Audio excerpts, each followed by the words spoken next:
अस्सलामुअलैकुम प्यारे व्यूवर्स।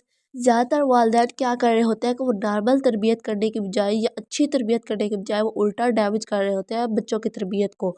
काफ़ी अर्सा पहले मैंने यूट्यूब पर एक लड़की की वीडियो देखी थी जिसमें उसने अपना एक वाक़या सुनाया था। तो जब वो नर्सरी में थी तो उसके अब्बू सिर्फ उसे इस बात पर मारते थे कि वो लेटर ए ठीक नहीं लिख पाता, और कॉलेज में आने तक जब भी उसे ये वाक़या याद आता तो वो क्लास में कुछ भी बोलते हुए या लिखते हुए भूल जाती थी। जब आप छोटे होंगे तो आपका भी दिल ये चाहता होगा कि आपके वालिदैन आपकी छोटी छोटी कामयाबियों पर खुश हो, आपकी हौसला अफजाई करें और आपको मिलने वाले स्टार्स और आपके अच्छे नंबरों को आपकी कामयाबी समझे। ऐसा सिर्फ आपके साथ ही नहीं बल्कि हर बच्चे के साथ होता है। इसी तरह कई बच्चे जब कलर्स या लफ्ज़ की पहचान करना सीखते हैं तो वो चाहते हैं कि उनके माँ बाप उनको अप्रिशिएट करें, मगर जब वालिदैन उनकी कामयाबी को अहम नहीं समझते तो छोटी उम्र से ही बच्चे के दिल में नाकदरी का एहसास बैठना शुरू हो जाता है और वो ये सोचने लगता है कि मेरे वालिदैन मुझसे कभी खुश नहीं होंगे। जब बच्चा बार बार मेहनत करता है तो उसके बावजूद उसको हौसला अफजाई नहीं मिलती तो फिर बच्चा हौसला अफजाई की तमन्ना भी छोड़ देता है और मेहनत करना भी। वो लोग जिन्हें बच्चा अपनी जिंदगी में सबसे ज्यादा चाहता है यानी उसके वालिदैन, जब ये लोग ही बच्चे को नाकाफी होने का एहसास दिलाते हैं तो बच्चा वाकई ही यकीन करने लगता है कि वो नाकाबिल है। हमारी क्लास में एक लड़की थी जो हर टर्म पे अच्छे मार्क्स लेने के बावजूद ऐसे महसूस करती थी क्योंकि उसकी वालदा को कीड़े निकालने की बहुत बुरी आदत थी। बहुत अच्छे नंबर होने के बावजूद तनकीद करने के लिए कोई न कोई बात ढूंढ लेती, कि एक मरतबा पेरेंट्स टीचर मीटिंग में तो सिर्फ इस बात पर उसे डांट दिया कि डायग्राम अच्छी ना होने की वजह से एक नंबर कट गया। दूसरी बात यह है कि अक्सर वालिदैन अपने आप को परफेक्ट पेरेंट बनाकर दूसरों से दाद वसूल करने की कोशिश करते हैं, तो ऐसा करने से बच्चों की शख्सियत को चली जाती है। ऐसे वालिदैन अपने आप को बहुत समझदार बनाकर पेश करने के लिए रिश्तेदारों तक के सामने बच्चों की बेइज्जती कर देते हैं। जैसे कि अगर मेहमानों के सामने बच्चा कोई शरारत कर दे या अगर कोई खाने की चीज मांग ले तो उसे डिसिप्लिन जाहिर करने के लिए बुरी तरह डांट दिया जाता है और कुछ तो थप्पड़ भी लगा देते हैं। ऐसा करने से बच्चे की शख्सियत कॉन्फिडेंट होने की बजाय मजीद टूट फूट का शिकार हो जाती है और वो किसी के सामने आने से भी खौफजदा होने लगता है। जब वालिदैन छोटी छोटी बातों पर उन्हें टोकते रहते हैं, आपस में झगड़ते हैं और हर बात पर आंखें दिखाते हैं, बच्चों की शख्सियत निखरने की बजाय मजीद दबती चली जाती है। जैसे कि कुछ वालिदैन तो उठने बैठने और बात करने के स्टाइल पर भी टोकते हैं। इसी तरह कुछ वालिदैन तो बच्चों पर हर वक्त चीखते चिल्लाते हैं और कुछ तो मारपीट से भी गुरेज नहीं आते। नंबर 3, 7 साल की उम्र बच्चे के सीखने की उम्र होती है।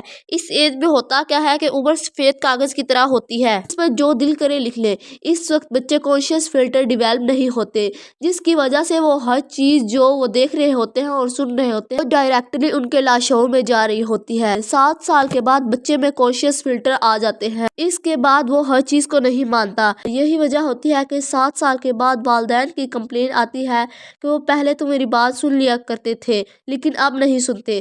इसीलिए 7 साल तक क्या करना है, जो बच्चा आप बनाना चाहते हैं, जैसा आप बनाना चाहते हैं, दीनी माहौल देना चाहते हैं, आप वो बच्चे को करके दिखाएं। नमाजी बनाना चाहते हैं तो उसके सामने नमाज पढ़े। लोगों की मदद करने वाला बनाना चाहते हैं तो आप उसे बताएं कि लोगों की मदद कैसे की जाती है। अगर आप उसको एक अच्छा रीडर बनाना चाहते हैं तो खुद उसके सामने किताबें रीड करें, क्योंकि वो जो देखता है वैसे ही उसकी शख्सियत बनती चली जाती है। 7 साल तक इसकी शख्सियत, इसके शऊर में वो चीज़ें प्रिंट होती चली जाती हैं। 7 साल तक अगर आप गुस्सा दिखा रहे हैं, खुद चीखते चिल्ला रहे हैं, वालिदैन आपस में लड़ते झगड़ते रहे, बच्चा ये देखेगा तो वो चीखने चिल्लाने वाला बन जाएगा और वो भी गुस्से वाला बन जाएगा, वो भी लड़ने झगड़ने वाला बन जाएगा। 7 साल तक जो वो देखेगा वही करने लगेगा क्योंकि आपकी ज़िंदगी उसके लिए रोल मॉडल होती है। नंबर 4, अल्लाह ताला ने इस दुनिया में आने वाले हर बंदे को यूनिक बनाया है। लोगों के मिजाज डिफरेंट और उनका टैलेंट भी, कोई इस बात को माने या ना माने, ये एक हकीकत है कि 90% वालिदैन अपने बच्चों को आपस में या फिर अपने बहन भाई या दोस्तों के बच्चों से कंपेयर करते हैं। आपको भी कभी ना कभी घर में ऐसी सूरत हाल का सामना करना पड़ा होगा। आपके वालिदैन ने कहा हो तुम्हारा भाई इस क्लास में था तो उसके इतने नंबर आए थे, या कहा होगा कि तुम में इतनी जहानत नहीं, अपने भाई से कुछ सीख लो। बचपन में वालिदैन बच्चों को तरह तरह के करैक्टर से डराते हैं, जैसे कि सो जाओ वरना बाबा पकड़ कर ले जाएगा, या जो शरारत करेगा उसे भूत उठा कर ले जाएगा, या इससे मिलते जुलते जुमले बचपन में तकरीबन आप सब ने सुने होंगे। इनमें से ज़्यादातर करैक्टर तो ऐसे होते हैं जो असल ज़िंदगी में या तो वजूद ही नहीं रखते, अगर मौजूद होते भी हैं तो वो हमें नुकसान नहीं पहुंचाते, मगर वालिदैन ऐसे करैक्टर की فرضی اور ڈراؤنی کہانیاں سنا کر بچوں کو اس قدر خوفزدہ کر دیتے ہیں کہ بچے کی توجہ بڑھ جاتی ہے۔ یہ باتیں ہمارے لیے عام ہوتی ہیں، جبکہ بچوں کو لگتا ہے کہ یہ کریکٹر انہیں نقصان پہنچا سکتے ہیں۔ وہ پڑھائی میں جتنے بھی اچھے ہوں، مگر جب بھی ان کے لاشعور میں ایسا کوئی کریکٹر آ جاتا ہے تو وہ مکمل پرفارمنس نہیں دے پاتے، یہاں تک کہ اکثر والدین بچوں کو اندھیرے والے کمرے میں بند کر دیتے ہیں، جیسے کہ اسٹور روم میں یا پھر گراج وغیرہ میں۔ والدین ایسا کرتے ہوئے سوچتے ہیں کہ اس سے بچہ شرارتیں نہیں کرے گا، مگر یہ نہیں سوچتے کہ اس کی نفسیات پر کیا اثر پڑے گا۔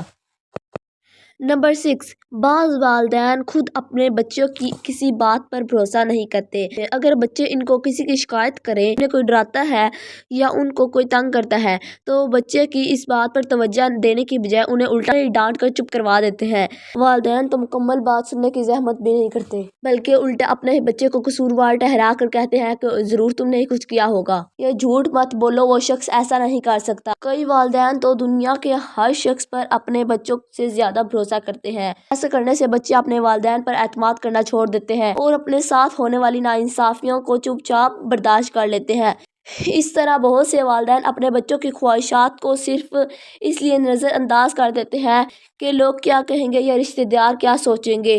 ایسے لوگ والدین بن کر بھی کمزور رہتے ہیں، اپنے بچے کی خواہشات پوری کرنے کے بجائے دوسروں کی تنقید کو زیادہ اہمیت دیتے ہیں۔ ایسا کرنے سے بچہ کبھی بھی کھل کر اپنے ٹیلنٹ کا مظاہرہ نہیں کر سکتا اور بڑا ہو کر بھی اپنے حق کے لیے نہیں آواز اٹھا پاتا۔ نمبر 7، کچھ والدین اپنے بچوں کی محبت میں اس قدر جنونی ہوتے ہیں کہ انہیں خود انحصار نہیں سیکھنے دیتے، چھوٹے چھوٹے معاملات میں بھی انہیں خود ڈیل نہیں کرنے دیتے، دوستوں کے ساتھ گھلنے ملنے نہیں دیتے اور ذرا سی بات پر دوسرے بچے کے والدین سے لڑنے پہنچ جاتے ہیں۔ اس طرح کے بچے عموماً بڑے ہو کر اپنے فیصلے خود لینے میں گھبراتے ہیں۔ اس طرح کے بچے نہ ہی سوشلائز ہو پاتے ہیں اور نہ ہی ان کی ایبلٹیز کھل کر سامنے آ سکتی ہیں۔